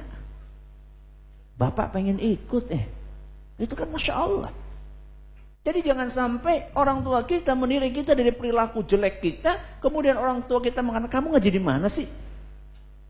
Semakin lama semakin ngaji kamu tambah apa? Songong ya? Apa songong artinya? Kamu kok tambah nggak jelas kayak gitu, disuruh nyuci baju nggak mau, disuruh nyapu nggak mau. Iya kita kan harus tolabul ilm bu. Masya Allah. Padahal tolabul ilmnya nanti jam 10 ibadat zuhur. Jam 7 suruh nyapu, kita kan mau tolabul ilm, gak ada hubungannya. Jaga sembung, naik ojek, Nggak nyambung, Jack. Ya. Gua mau ngaji jam 1 kok. Masa jam 7 suruh nyambung nggak mau? Nggak ada hubungannya. Ya. Jadi setelah ngaji kita harus menunjukkan perilaku yang baik. Dengan harapan ketika perilaku yang baik itu kita tonjolkan. Dan niatnya betul-betul karena Allah dan berbakti kepada orang tua. Insya Allah pintu-pintu akan terbuka. Dan ketahuilah banyaknya orang tua kita yang mungkin sampai saat ini kita ajak belum mau. Bisa jadi karena cara kita yang gak benar. Bukan karena orang tua kita yang keras kepala, bukan. Maka lebih baik kita introspeksi diri. Ya, ini adalah masalah dakwah kepada orang tua. Nah, Ustaz, itu dakwah kepada orang tua, berbakti kepada orang tua, perilaku kita saat orang tua masih hidup, Ustaz. Yeah. Lalu misalkan orang tua kita qadarullah sudah wafat, Ustaz. Bagaimana cara berbakti kita, Ustaz? Nah ini, ya, kalau orang tua sudah wafat berarti pintunya Sudah nggak? dua-duanya udah tidak ada. Ini gimana nih Ustaz? Masih bisa. Masih ada peluang untuk berbakti kepada orang tua. Tidak ada kata terlambat. Nabi SAW pernah ditanya oleh salah seorang sahabat Nabi SAW, ya Rasulullah, gimana caranya saya berbakti kepada orang tua setelah orang tua saya meninggal? Setelah orang tua saya meninggal, bagaimana saya berbakti? Kata Nabi SAW, apakah bisa? Kata Nabi, na'am, bisa. Bagaimana caranya? As-salatu alaihimah. Yang pertama dengan nyolati ketika beliau sudah wafat. Disolati dua orang. Ya. Jangan sampai karena saking sedihnya sampai lupa tidak nyolatin. Ya, yang lainnya pada nyolatin, kita malah sibuk nangis sampai nggak nyolatin. Itu nggak berbakti sama orang tua. Yang pertama kata Nabi SAW, as-salatu alaihima, berbakti menyolati keduanya. Wal istighfar lahuma, mendoakan orang tua. Kapan Ustaz? Kapan juga. Kadang-kadang kita ini lupa, ya, mintanya rizki terus lupa nggak doain orang tua. Ustaz, kadang-kadang saya mimpi, Ustaz, ketika tidur itu mimpi ketemu orang tua. Itu maknanya apa? Ana bilang, ana bukan ahli takwil mimpi, tapi mungkin bisa jadi itu peringatan dari Allah, ente jarang doain orang tua. Saya kadang-kadang kayak gitu. Iya ya, lama ini nggak doain orang tua, lama nggak ziarah kubur. Banyak di antara kita ziarah kubur setahun sekali. Ya, sering-sering ziarah kubur. Terutama yang kaum pria, yang kaum wanita jangan terlalu sering. Menurut sebagian ulama, sering-sering ziarah kubur, datang kubur, doakan orang tua kita di situ. Ya, kalaupun tidak sempat, doakan di jalan. Makanya tadi alhamdulillah itu ada yang tunjuk jari, yang doakan, nelfon. Nah, hari ini siapa yang doain orang tua? Hari ini siapa yang doain orang tua? Tuh kasih hadiah tuh. Ada, Ustaz. Jadi satu. Yang mana, Ustaz? Banyak nih, Ustaz. Coba angkat. Saya pilih dulu. Nah, itu sumringah banget, Bapak. Silakan, Ustaz. Kayaknya yang sepuh aja tuh. Yang sepuh, Masya Allah, barakallahu fina wa fikum. Yang sepuhnya banyak, Ustaz. Yang mana, Ustaz? Ada yang pakai kacamata. Bapak, silakan Bapak. Ini ada buku dari Ustaz Yazid, guru kita, Biru Walidain, dan uang 100.000. Masya Allah. Mungkin bisa diberikan hadiah untuk orang tua Bapak, insyaallah ta'ala. Mungkin bisa mohon maaf dibantu Bapaknya, kasihan. Masya Allah. Barakallahu fiik. Waalaikumsalam. Ini yang kedua. Jadi yang pertama nyolatin, yang kedua apa? Mendoakan. Yang ketiga kata Nabi SAW, wa ifa'un bi'uhudihima min ba'di mautihima. Yang ketiga kata Nabi SAW, memenuhi janji mereka. Memenuhi janji. Jadi kadang-kadang orang tua kita semasa hidup janji. Misalnya janji mau ngurusin masjid misalnya ya. Orang tua kita janji mau ngurusin masjid. Atau orang tua kita janji mau ngapain. Kita berusaha untuk memenuhi janji itu. Atau dia pernah janji mau beliin apa ya, sama orang lain. Itu berusaha untuk kita lakukan. Ini yang keberapa? Yang ketiga. Yang keempat, wa ikramu shadiqihima. Yang keempat adalah memuliakan teman-teman orang tua kita. Memuliakan teman-teman orang tua kita. Dan ini para sahabat luar biasa. Saya lupa kalau nggak salah Ibnu Umar. Kalau nggak salah Ibnu Umar. Ibnu Umar suatu saat dia sedang naik onta atau naik keledai, saya lupa. Lewat di sampingnya ada seorang Arab Badui. Orang Arab Badui itu kalau sekarang mungkin orang gunung, deso, ya. Jadi orang desa, orang pesisir, orang kampung gitu kan. Tahu-tahu Ibnu Umar ini langsung turun. Kemudian dia persilakan, silakan Pak, silakan naik. Habis itu kemudian dia kan nggak pakai sorban itu, orang Arab Badui. Langsung sorbannya dicopot, langsung ditaruh di atas kepalanya biar nggak kepanasan. Dia mau kemana Pak? Mau ke sana. Diantar sama Ibnu Umar. Ibnu Umar lagi bareng sama temannya. Kata temannya, Ibnu Umar, orang Arab Badui itu nggak usah digituin. Dikasih dikit aja udah marem dia. Ya dikasih dikit aja katakanlah diboncengin atau dikasih duit dikit udah marem dia. Enggak. Saya tahu ini adalah teman bapak saya dahulu. Ini temannya Umar. Ini temannya Umar. Makanya saya berusaha untuk menghormati dengan baik. Nah, saya berusaha untuk menghormati dengan baik anak saya ini. Teman bapak saya ini. Makanya perhatian baik-baik. Ya, kita menghormati siapa? Menghormati teman-teman orang tua kita. Teman kerja, ya, teman sekolah. Makanya kadang-kadang saya ini suka diingatkan sama ibu saya, ya. Coba kamu pergi ke sana. Ya, pergi ke sana, pergi ke luar kota. Coba temui di sana ada teman bapak. Bismillah. Kalau ada kesempatan saya sekali pergi ngunjungin ada 4 orang satu kota datangi. Saya kesini, saya dulu adalah anaknya Pak Anu. Saya kesini semata-mata hanya ingin menyambung hubungan karena dulu bapak adalah teman. Senang dia cerita, bapak kamu dulu gini. Itu termasuk bakti kepada orang tua. Minimal ketika teman orang tua kita datangi, minimal dia akan cerita, Masya Allah, semoga Allah merahmati bapak kamu tuh doa kan, jadikan doa kan. Kalau kita nggak datangi mungkin dia lupa nggak doain. Ketika kita datangi dia ingat sama bapak kita, akhirnya dia doain. Ya. Ini yang keberapa? Yang keempat. Yang kelima kata Nabi SAW, wasilatur rahimi allati la tusalu illa bihima. Yang keempat, yang kelima menyambung silaturahim yang tidak bisa terjalin yang terjalin karena sebab keberadaan mereka. Dalam arti saudara-saudara. Kalau tadi kan teman, sekarang saudara-saudara. Pak D, terus Bude, Pak Le, terus Bule. Sampai ini hadis riwayat Ahmad nyatakan sahih oleh Imam Al-Hakim dan juga Az-Zahabi. Saking pentingnya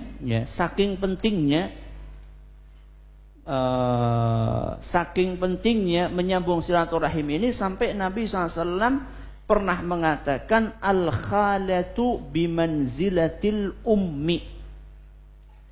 Bibi itu, ya, bibi saudara ibu itu kedudukannya seperti ibu. Apa? Bibi, ya, saudaranya ibu kedudukannya kayak ibu. Jadi sekarang kita punya ibu, dia punya kakak, punya adik. Itu setelah ibu kita meninggal, apalagi setelah meninggal, itu sebelumnya juga termasuk. Itu kayak ibu kita. Maka Anda kalau ibu udah meninggal, masih punya adik, bude atau bule, bibi, itu manfaatkan baik-baik. Itu kayak ibu, itu gantinya ibu. Ini hadis riwayat Bukhari. Jadi ada berapa tadi? Ada 5. Yang pertama, mensolatkan. Yang kedua, mendoakan, memenuhi janji, memuliakan teman, menyambung silaturahim. Ini beberapa yang kaitannya dengan berbakti kepada orang tua setelah meninggal. Sudah Ustaz? Mungkin untuk kita melanjutkan memperdalam materi ini Ustaz. Boleh kita buka tanya jawab Ustaz ya? Silakan. Baik, bagi Anda yang ingin bertanya jawab, untuk ikhwan kami ulangi, untuk ikhwan dikhususkan bertanya langsung kepada Ustadz agar lebih interaktif. Jadi yang memakai tulisan kita utamakan yang akhwat Pak. Mohon maaf Pak ya. Jadi kalau mau bertanya bagi ikhwan bertanya langsung dan akan disediakan mic-nya agar lebih interaktif kepada pemateri kita. Ya. Ya, silakan apa nih? Ya. Masya Allah. Wah, sudah pada nunjuk semua nih, Dak. Kayaknya abis asar lanjut lagi nih, Ustaz. Pertanyaan dari Ahwat saja sudah Masya Allah. Yang rata-rata tadi sih sudah dijelaskan ya. Tapi ada satu pertanyaan yang mengusik ana, Ustaz ya. Ustaz kelihatan nggak, Ustaz? Kok antum yang nanya? Ya, boleh dong, kan Anda juga nggak dikasih hadiah.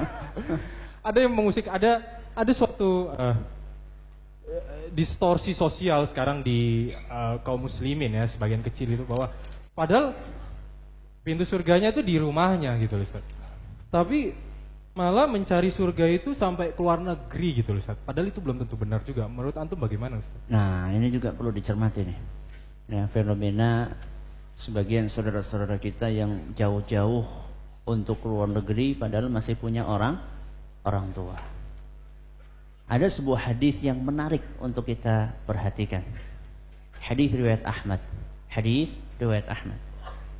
Dari Abdullah ibnu Amr radhiyallahu anhuma. Ja'a rajulun ila Nabi sallallahu alaihi wasallam yasta'dhinuhu fil jihad. Ada seorang datang kepada Nabi SAW minta izin untuk berangkat jihad. Berangkat apa? Jihad. Jihad adalah salah satu puncak keimanan yang tertinggi, yang dikatakan oleh Nabi SAW dzarwatu sanamil iman, puncak keimanan yang tertinggi. Jadi sahabat ini datang kepada Nabi SAW minta izin untuk berangkat jihad. Sebelum diizinkan sama Nabi SAW, beliau bertanya, ahayyun walidaka? Apakah kedua orang tuamu masih hidup? Apakah kedua orang tuamu masih hidup? Orang tersebut mengatakan, na'am, iya wahai Rasul. Begitu Nabi SAW mengetahui bahwa orang tua pemuda ini masih hidup, maka beliau sallallahu alaihi wasallam berkata, fa fihima fajahid. Berjihadlah dengan merawat kedua orang tuamu.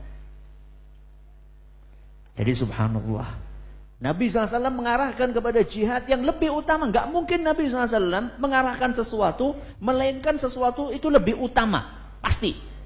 Jadi nggak mungkin Nabi SAW mengarahkan seseorang kepada sesuatu yang kurang utama, enggak. Pasti ini lebih utama. Jadi jihad untuk berbakti kepada orang tua ini lebih didahulukan. Makanya saya merasa kasihan, miris kepada sebagian orang tua yang ditinggalkan sama anaknya sampai nangis-nangis, ya, sampai nangis-nangis ditinggalkan ke sana kemari. Orang tuanya nggak mengizinkan. Kecuali kata para ulama, seandainya jihad itu sifatnya fardu ain, dan itu berdasarkan instruksi seruan dari pemerintah kaum muslimin, itu lain masalah. Akan tapi sekarang apakah sudah fardu ain? Pertanyaannya kemudian apakah diinstruksikan oleh pemerintah kaum muslimin atau tidak? Itu yang jadi pertanyaan. Makanya jangan sampai kita jauh-jauh mencari pintu surga padahal ada di rumah sendiri. Wallahu a'lam. Apa nih dapat hadiah nggak nih, Ustaz? Gak usah panitia. Silakan bagi Anda yang ingin langsung bertanya kepada Ustaz. Ini silakan Pak. Sudah berdiri, ada. Pak. Silakan. Berdiri, Pak. Ya. Sini. Silakan sebutkan namanya, Pak. Afwan. Assalamualaikum Ustaz. Waalaikumsalam warahmatullahi wabarakatuh. Saya Taufik. Silakan Bapak Taufik. Orang tua saya di Jawa. Saya hidup di Jakarta. Saya sudah pernah coba untuk beliau di rumah saya. Tapi beliau lebih nyaman di Jawa. Ikut kakak saya di Jawa. Nah, dan saat ikut saya, beliau lebih nyaman di Jawa karena anak perempuan. Kakak saya perempuan, kalau saya kan laki-laki. Iya Pak, tahu. Nggak perlu dijelaskan Ustaz ya. Ya, silakan lanjut Pak. Biar jelas. Lalu pertanyaannya? Lalu bagaimana cara saya berbakti kepada orang tua dengan cara tersebut? Iya. Karena orang tua saya di Jawa dan hari ini ibu saya sedang sakit. Oh iya. Mohon didoakan oleh Ustaz. Syukron jazakallah khair. Assalamualaikum warahmatullahi wabarakatuh. Waalaikumsalam. Allahumma rabban nas muthibal ba's ishfiha anta syafi la shifa illa shifa'uk shifaan la yughadiru saqama. Allahumma rabban nas muthibal ba's ishfiha anta syafi la shifa illa shifa'uk shifaan la yughadiru saqama. Allahumma rabban nas muthibal ba's ishfiha anta syafi la shifa illa shifa'uk shifaan la yughadiru saqama. Pertama, saya ingin luruskan. Tadi katanya tinggal di Jawa orang tua, sedangkan Anda tinggal di Jakarta. Jakarta kan Jawa. Ya. Ini salah kaprah ini. Kamu orang Jawa, emang Betawi di mana kalau bukan di Jawa? Jadi gini ya, yang namanya orang tua itu kan nyaman-nyamanan. Jadi mana yang nyaman buat dia gitu loh. Makanya gak bisa dipaksa orang tua harus kesini, harus kesini. Apalagi misalnya tinggal ibu, dia kan tinggal di rumah itu banyak kenangan, banyak nostalgia, ya. Sehingga kalau dia tinggalkan, dia akan selalu kepikiran rumahnya. Maka disinilah anak berusaha untuk mengalah. Kalau tidak sampai taraf berpindah. Ya, kalau tidak bisa sampai taraf berpindah, meninggalkan pekerjaan yang di sini, berpindah mencari pekerjaan di sana. Kalau tidak sampai taraf ini, maka Anda harus meluangkan waktu untuk sering-sering datang ke sana, ke tempatnya orang tua. Jangan cuma mengandalkan ketika musim Lebaran saja. Ya, kadang-kadang sebagian orang kalau berkunjung kepada orang tuanya bukan ketika Lebaran, seakan-akan kayak keliru. Ini bukan saatnya pulang kok pulang. Gak ada, harus Lebaran tuh gak ada. Apalagi dalam kondisi sakit seperti ini. Dalam kondisi sakit seperti ini, Anda harus berusaha untuk mengunjungi orang tua. Apalagi maaf, bapak adalah putra anak laki-laki. Dan anak laki-laki itu kewajibannya lebih besar dibandingkan anak perempuan. Apalagi sudah menikah anak perempuannya.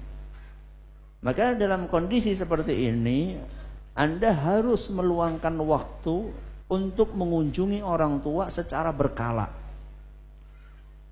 Dan gak usah mengkhawatirkan masalah biaya. Apapun yang kita lakukan untuk bakti kepada orang tua kita, tidak akan pernah angus biayanya.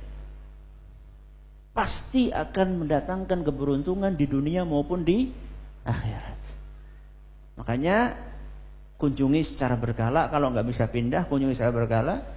Sambil mengunjungi, kalau nggak bisa sebulan sekali, ya telepon. Telepon harus jalan terus. Atau surat. Ya, sekarang ini dengan adanya HP, ya, surat itu kayak, coba antum masih nulis surat nggak? Enggak kan? Padahal subhanallah, nulis surat itu kan butuh waktu nggak lama. Paling kita duduk setengah jam kita tulis, alhamdulillah baik keadaan, semoga ibu juga demikian.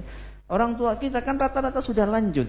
Ya, mereka itu masih akrab dengan yang namanya surat. Senang mereka dapat tulisan tangan anaknya, apalagi ada paketnya, ada jajannya apa dikit, oleh-oleh.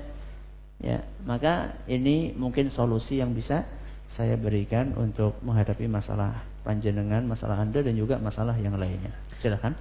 Baik, demikian ya. Bapak Taufik. Bapak Taufik semoga diberikan taufik ya Pak. Lanjut untuk amin. Ya, amin. Ya, mana sih? Halo. Mana antum?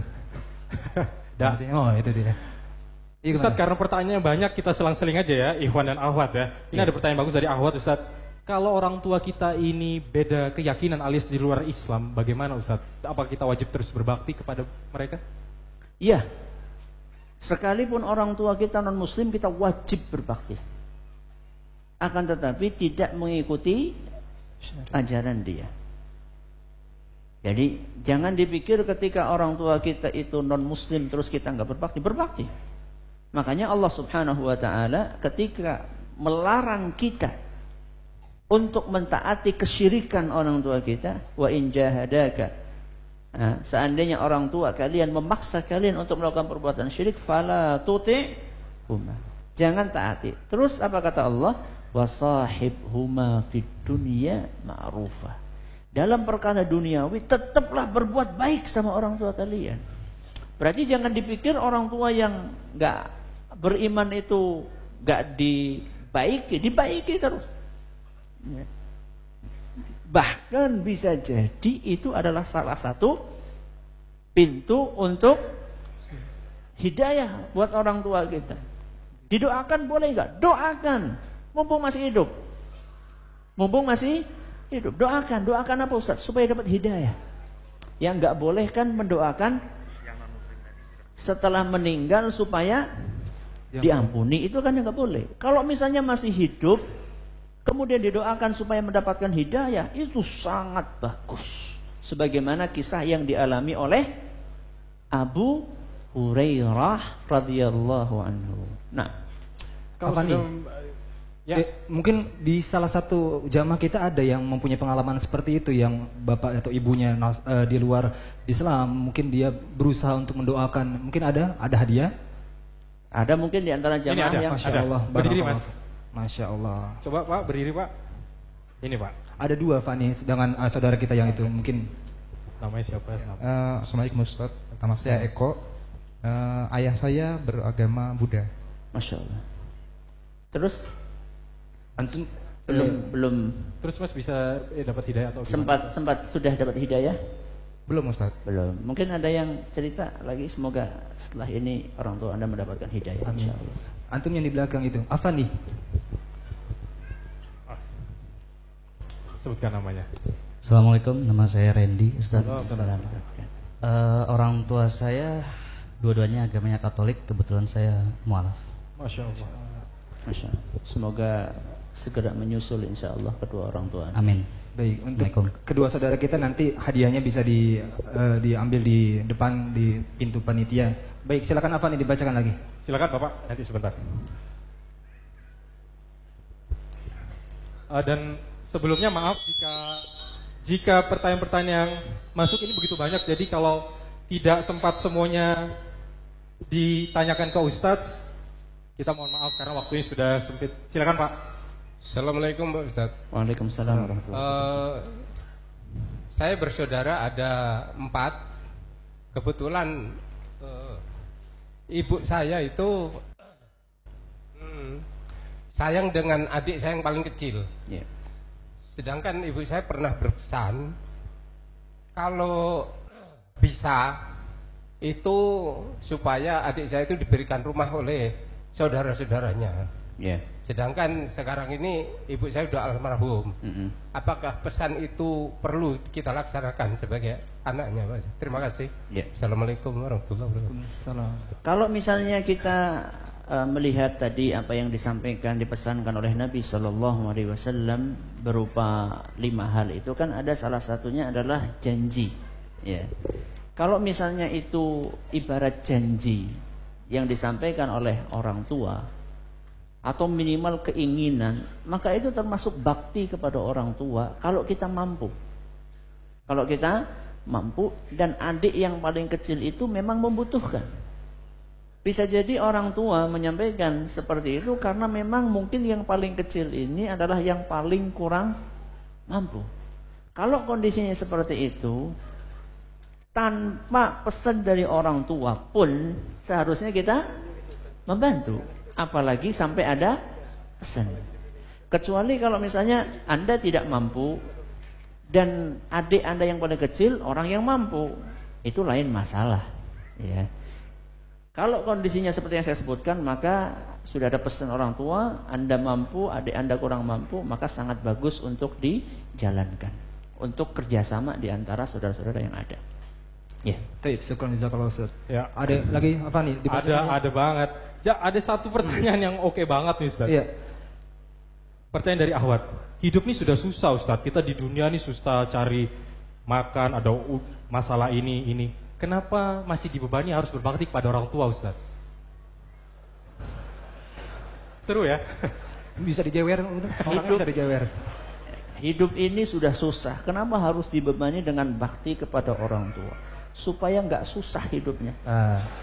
Pintu Ustaz ya. Supaya nggak susah. Jadi kalau orang pengen hidupnya nggak susah, bakti sama orang tua. Nggak percaya, coba. Ya. Mungkin dia susah karena nggak berbakti. Ustaz. Gimana? Dia sekarang kan merasa susah. Mungkin gara-gara itu faktor yang tidak. Iya, dia susahnya, maaf, saya tidak tahu siapa yang nanya. Akan tetapi kemungkinan susahnya karena tidak berbakti sama orang tua.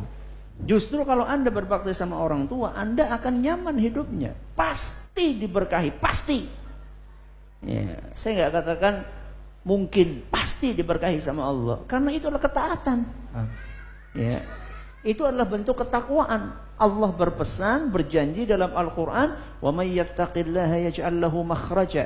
Barang siapa yang bertakwa kepada Allah, Allah akan berikan jalan keluar. Wa yarzuqhu min haitsu la yahtasib, dan Allah akan beri rizki dari arah yang tidak dia sangka-sangka. Masih ada waktu?